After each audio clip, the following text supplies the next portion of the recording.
Recebi outro dia a ligação telefônica de um pai desesperado por causa da morte de seu filho de 18 anos.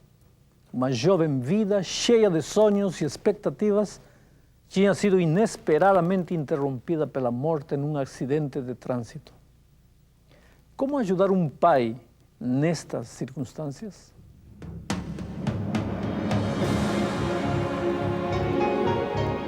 Ele permaneceu através dos tempos. O livro de Deus, a Bíblia. Indispensável em nosso mundo complexo. Está escrito, transmitindo esperança ao redor do mundo. Apresentado por Alejandro Bulhon. Hoje, para onde vão os que morrem? Aquele pai me dizia com voz embargada: Pastor, se ao menos eu soubesse com certeza onde está meu filho. Mas cada um me dá uma versão diferente. Uns dizem que o espírito dele continuará sofrendo enquanto eu não saldar todas as dívidas dele. Outros afirmam que ele reencarnou em outra vida e que hoje é mais feliz do que a gente. E há ainda outros que me aconselham a confiar em Deus, porque, segundo eles, se meu filho foi bom, está no paraíso. E se não, que Deus tenha piedade dele. Depois disso tudo, continua falando o homem, eu já não sei mais o que fazer, nem o que pensar. Por favor, me ajude. Sabe, meu amigo, o clamor deste pai é o clamor desesperado do ser humano de todos os tempos. Para onde vão as pessoas quando morrem? O que acontece com elas? Existe vida após a morte? Podemos afirmar com a Bíblia que existe reencarnação ou diálogo com os espíritos dos mortos? O livro de Apocalipse é uma solene advertência ao homem que vive nos dias de hoje. Afinal, o inimigo usará como instrumento poderoso para enganar aos homens todo o que estiver relacionado com o estado dos mortos. Sabemos que o diabo usará todos os recursos que estiverem ao seu alcance para levar o ser humano a adorar qualquer coisa e obedecer a qualquer um, menos a Deus. Houve um período na história em que, através do poder romano dos césares e imperadores, o diabo usou a força, a perseguição e a morte para forçar a consciência das pessoas.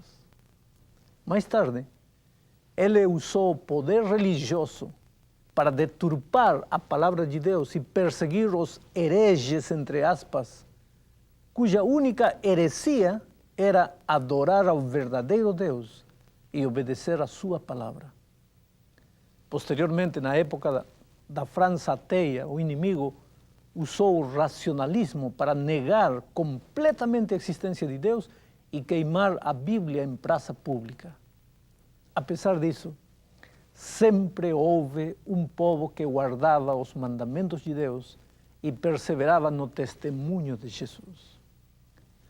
Mas o inimigo não se dá por vencido. Em nossos dias, já não persegue, já não queima Bíblias. Até o ateísmo está quase obsoleto. Mas o diabo continua agindo para alcançar seus objetivos. Como? Muito simples. Despersonalizou a Deus. Deus deixou de ser uma pessoa e passou a ser uma simples energia. Essa energia pode estar em todo lugar e em todas as coisas. Além disso, o inimigo eternizou, entre aspas, a vida, fazendo crer que a vida do ser humano não tem fim, que a vida neste mundo é apenas uma passagem para outras vidas. Veja, eu acredito que se você quiser informações com relação ao que acontece quando o homem morre, você tem o direito e o dever de procurar todas as fontes que estiverem disponíveis. Agora, uma dessas fontes necessariamente terá que ser a Bíblia, considerada pelos cristãos como a palavra de Deus. O que é que Deus diz com relação a este assunto? Para entender aonde vão os mortos quando morrem, é preciso saber primeiro como é que o ser humano foi criado. Veja o que a Bíblia afirma em Gênesis capítulo 2, versículo 7. Então formou o Senhor Deus ao homem do pó da terra e lhe soprou nas narinas o fôlego de vida e o homem passou a ser alma vivente. Uma alma vivente, entre aspas, no sentido bíblico, é uma pessoa viva. Você e eu somos almas viventes. Alma, no sentido bíblico, nunca é um espírito desencarnado. Quando dizemos que no estádio havia 100.000 almas assistindo ao jogo, estamos nos referindo a 100.000 pessoas vivas. Este é o uso que a Bíblia faz da palavra alma. Bom, pela declaração bíblica, você percebe que o ser humano começou a viver no momento em que o pó da terra juntou-se ao fôlego, o sopro da vida. Pó da terra é pó da terra, não é ser humano. O pó da terra não pensa, nem tem fome, nem sede, nem sente frio ou calor. Pó é simplesmente pó. Não passa de pó. Por outro lado, o sopro de vida é apenas sopro. O sopro em si também não pensa, nem sente, nem é um ser humano. Mas a Bíblia declara que quando o pó da terra juntou-se com o fôlego de vida, então sim surgiu o ser humano vivo. Mas agora vem a pergunta: o que acontece quando o homem morre? A Bíblia responde em Eclesiastes capítulo 12, versículo 7, o seguinte: e o pó volte à terra como era, e o espírito volte a Deus que o deu. Segundo esta declaração, no momento em que o homem morre, acontece o inverso do que aconteceu quando ele foi criado. Na criação, Deus soprou nas narinas do homem feito de pó da terra o fôlego de vida. E aí o homem viveu. Ao morrer, Deus recolhe o seu fôlego de vida, que a Bíblia chama de espírito, e o corpo, feito de pó, é enterrado. Com o tempo, entra em decomposição, apodrece e finalmente seca e vira pó. E o que acontece com o espírito? Bom, para responder essa pergunta, primeiro teríamos que ter bem claro que quando Deus deu o fôlego de vida ao ser humano, não lhe deu um fôlego pensante. A palavra hebraica usada para espírito é ruach, que quer dizer exatamente isso, sopro e nada mais. Já em grego, que é a outra língua bíblica, a palavra usada é pneuma, de onde vem a nossa palavra pneu, e que também quer dizer somente isso, ar, sopro, fôlego e nada mais. O ser humano pensante e vivo só apareceu quando o pó e o sopro divinos se juntaram. É como a luz elétrica. A energia que vem pelo fio não é luz. A lâmpada também não é luz. Mas quando a energia se junta com a lâmpada, então aparece a luz elétrica. E o que acontece quando a luz se apaga? A lâmpada está ali. A energia também. Mas quando através de uma chave separamos ambas, então a luz desaparece. Isto nos ajuda a entender que não existe espírito vivo e pensante depois que o homem morre. A Bíblia é categórica ao afirmar em Eclesiastes 9, versículos 5, 6 e 10 o seguinte: porque os vivos sabem que hão de morrer, mas os mortos não sabem coisa nenhuma, nem tampouco terão eles recompensa, porque a sua memória jaz no esquecimento. Amor, ódio e inveja para eles já pereceram.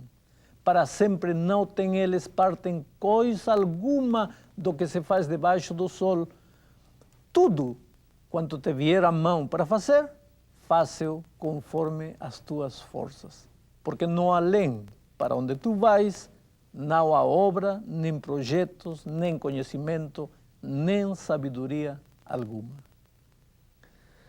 Se a Bíblia, meu querido amigo, é tão categórica ao afirmar que quando o ser humano morre, acaba a vida para ele, de onde vem a ideia de que a vida não acaba e que o espírito continua vivendo após a morte? Para entender isto, voltemos à origem de tudo, no jardim do Éden. Deus aí disse ao ser humano que não deveria tocar o fruto da árvore da ciência do bem e do mal, porque o dia que o fizesse, certamente morreria, ponto. Mas então vem o diabo disfarçado em serpente e diz: não morrereis. Foi aquele o início da teoria de que o homem não morre. Foi o inimigo de Deus, o pai dessa ideia que hoje está em voga como nunca, até no meio cristão. Outro dia, um jovem me dizia: pastor, eu não acreditava na existência de espíritos, até que um amigo meu perdeu o pai e assistiu a uma sessão espírita e conversou com o espírito do pai. Não foi uma ilusão dele. Ele ouviu a voz do pai. E sabe, querido, eu não duvido que aquele jovem tenha ouvido uma voz, mas com certeza não era a voz de seu pai. Na Bíblia está registrada a história do rei Saul, que se desviou dos caminhos de Deus. Ele esqueceu das advertências claras de que não existem espíritos vivos vagando por aí e recorreu a uma médium espírita. A história está registrada aqui na Bíblia, em 1 Samuel, capítulo 28, 7, 8 e 11, da seguinte maneira, veja. Então disse Saul aos seus servos: apontai-me uma mulher que seja médium, para que me encontre com ela e a consulte. Disseram-lhe os seus servos: há uma mulher em Endor que é médium. Saul disfarçou-se, vestiu outras roupas e se foi, e com ele 2 homens. E de noite chegaram a mulher e lhe disse: peço-te que me adivinhes pela necromancia e me faças subir aquele que eu te disser. Então lhe disse a mulher: quem te farei subir? Respondeu ele: faça-me subir Samuel. A história continua dizendo que Samuel apareceu envolto num pano e conversou com Saul. Aparentemente Saul, como jovem que foi à sessão espírita, conversaram com espíritos de pessoas que já estavam mortas. Embora a Bíblia registre essa história, o contexto prova que aquele espírito não era o espírito de Samuel, e sim de algum espírito demoníaco. As provas do que estou afirmando são as seguintes. Primeiro, as indicações de que Israel nunca deveria consultar aos mortos eram bem claras. Isaías 8:19 afirmava o seguinte: quando vos disserem, consultai aos necromantes e aos adivinhos que chilreiam e murmuram, acaso não consultará o povo ao seu Deus? A favor dos vivos se consultarão os mortos? Ora, como podia Deus enviar uma mensagem para Saul através do espírito de um morto, se o próprio Deus proibira o consultar com os mortos? Segundo argumento, o registro bíblico de 1 de Samuel, capítulo 28, verso 6, diz que Deus não aceitava comunicar-se há muito tempo com Saul. O texto diz assim: consultou Saúl ao Senhor, porém o Senhor não lhe respondeu, nem por sonhos, nem por Urim, nem por profetas. A pergunta é, se Deus não queria comunicar-se com Saúl por meios considerados divinamente lícitos, como é que iria comunicar-se com ele por meio de um espírito? Esse era um meio completamente ilícito. Terceiro argumento.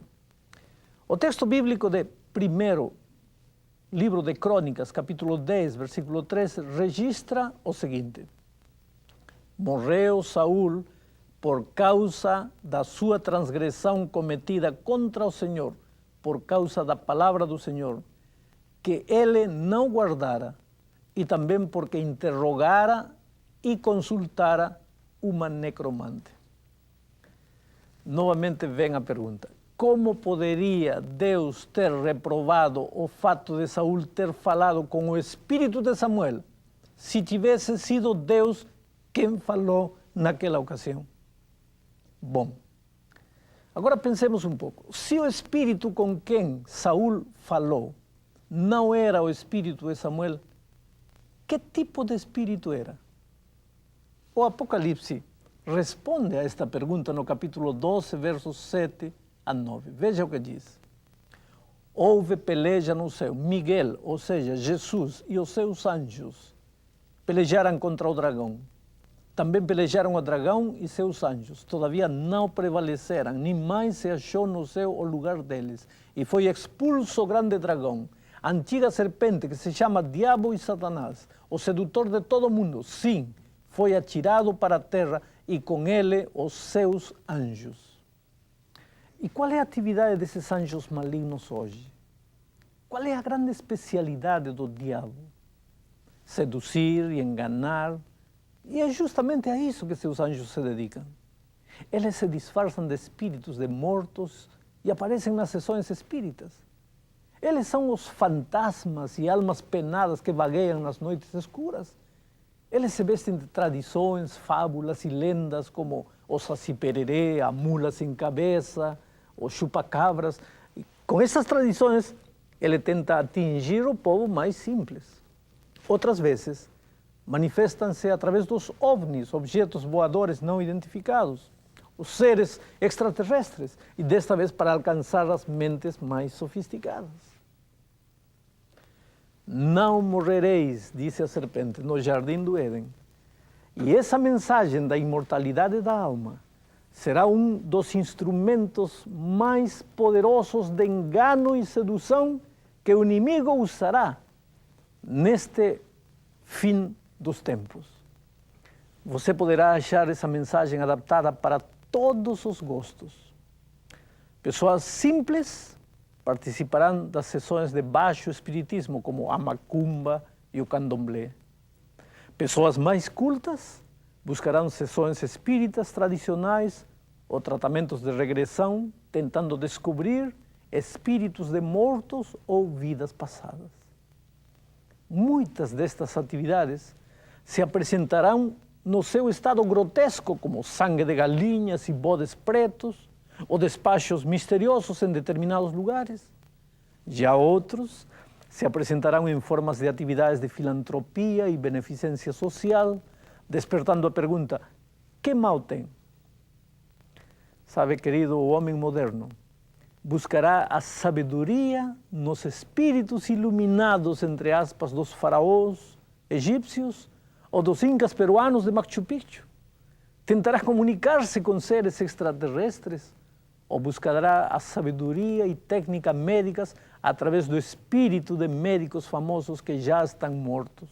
Enfim, não há limite para os esforços que o inimigo fará a fim de espalhar a mensagem de que o espírito do homem nunca morre.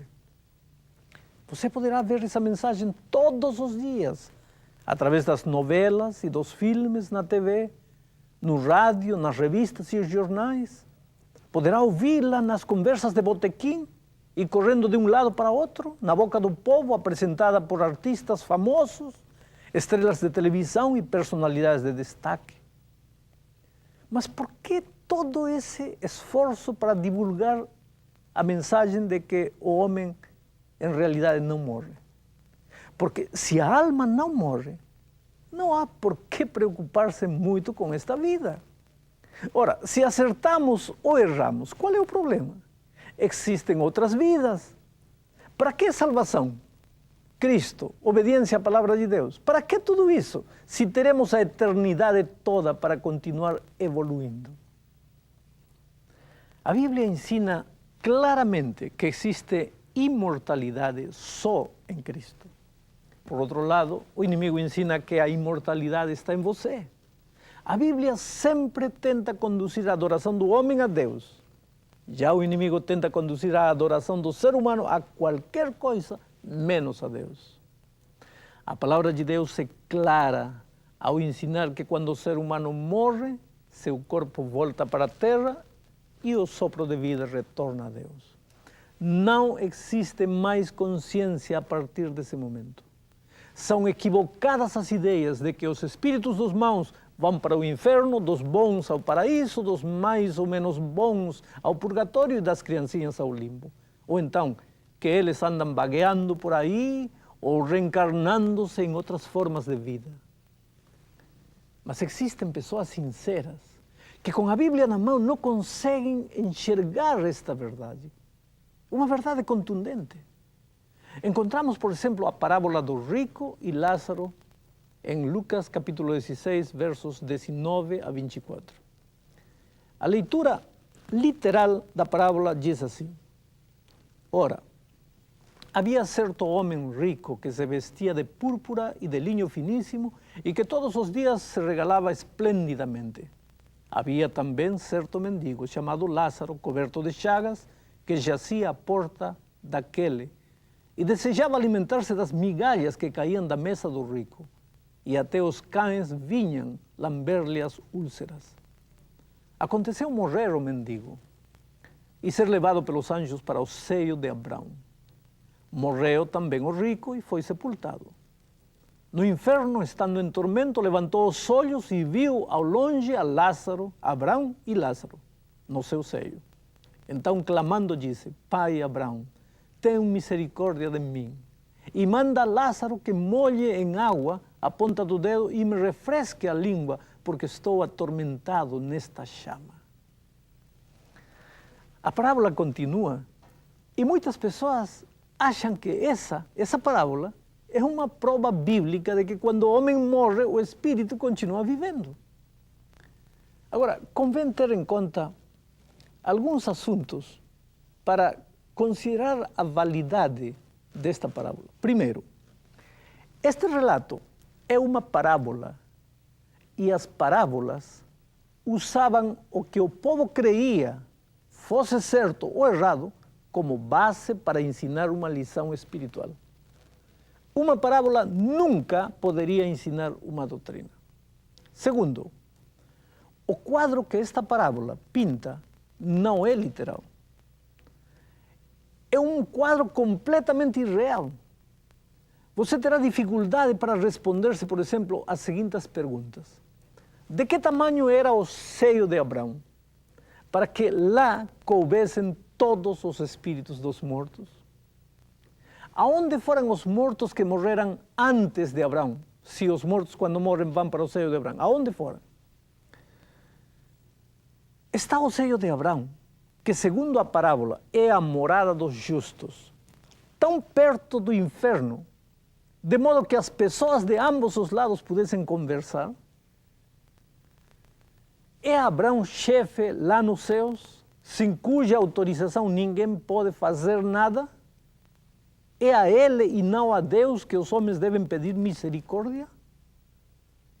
Ah, querido, você pode ver, a parábola do rico e Lázaro não pode ser considerada uma prova bíblica de que os espíritos dos mortos sofrem no inferno ou desfrutam no paraíso.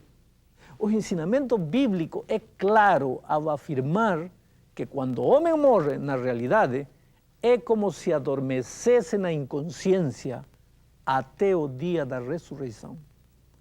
São Paulo declara em 1 aos Tessalonicenses, capítulo 4, versos 13 e 16, o seguinte: Não queremos, pois, porém, irmãos, que sejais ignorantes com respeito aos que dormem, para não vos entristecerdes como os demais que não têm esperança. Porquanto o Senhor mesmo, dada a sua palavra de ordem, ouvida a voz do arcanjo e ressoada a trombeta de Deus, descerá dos céus e os mortos em Cristo ressuscitarão primeiro. Esta é a bendita esperança do cristão.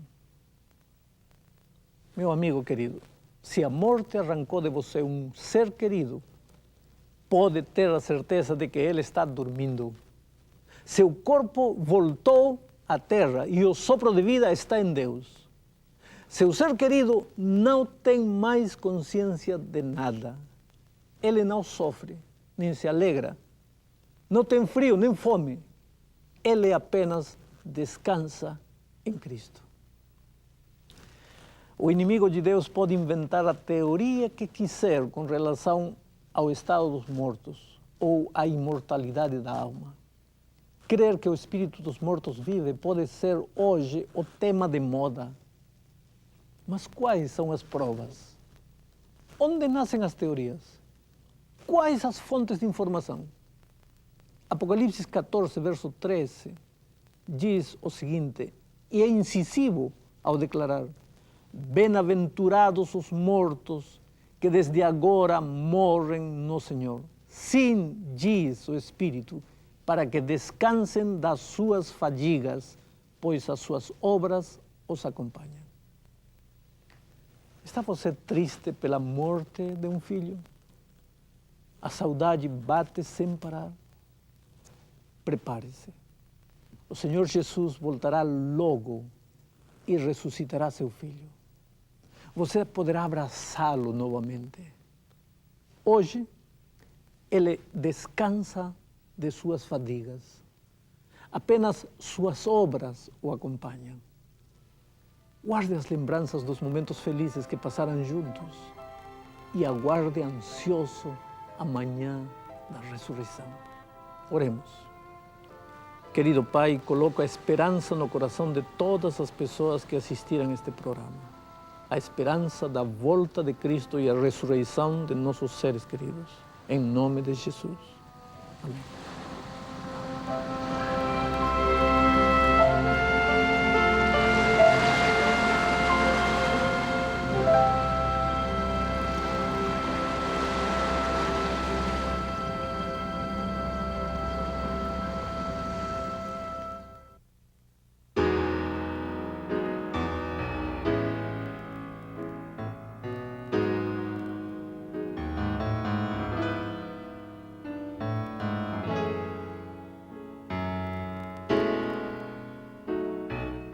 Vem, Senhor, vem usar o meu fervor, vem viver no meu labor, vem morar no meu viver. Vem, Senhor, para que eu possa ajudar meu irmão a encontrar o caminho para ti. Oh, vem, Senhor, eu sem ti não sou ninguém, mas eu quero ser alguém para o meu irmão.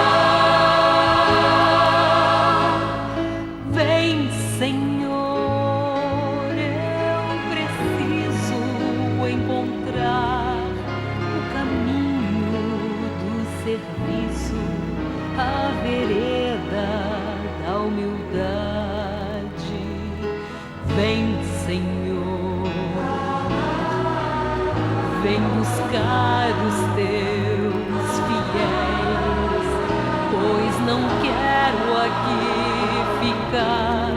Eu anelo outro lugar, mas enquanto tu não vens,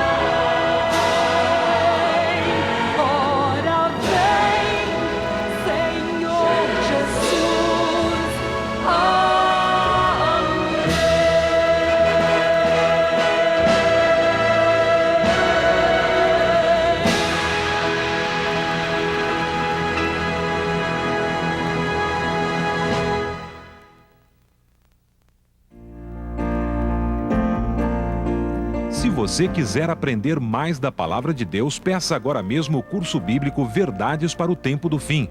Este curso bíblico tem uma apresentação simples e clara. Nele você irá descobrir mensagens maravilhosas da Bíblia. O curso bíblico Verdades para o Tempo do Fim é inteiramente grátis e você pode recebê-lo solicitando pelos seguintes endereços. Na internet, você entra em contato conosco no endereço estaescrito@cisac.org.br. Se preferir o correio, escreva para Está Escrito, Caixa Postal 1800, CEP 20.001-970, Rio de Janeiro, ou pelo telefone 0800 707 7095. Você também pode receber uma cópia escrita da palestra de hoje. Escreva agora mesmo para o programa Está Escrito, Caixa Postal 1800, CEP 20.001-970, Rio de Janeiro. Ou ligue gratuitamente para 0800 707 7095. Será um prazer atender o seu pedido.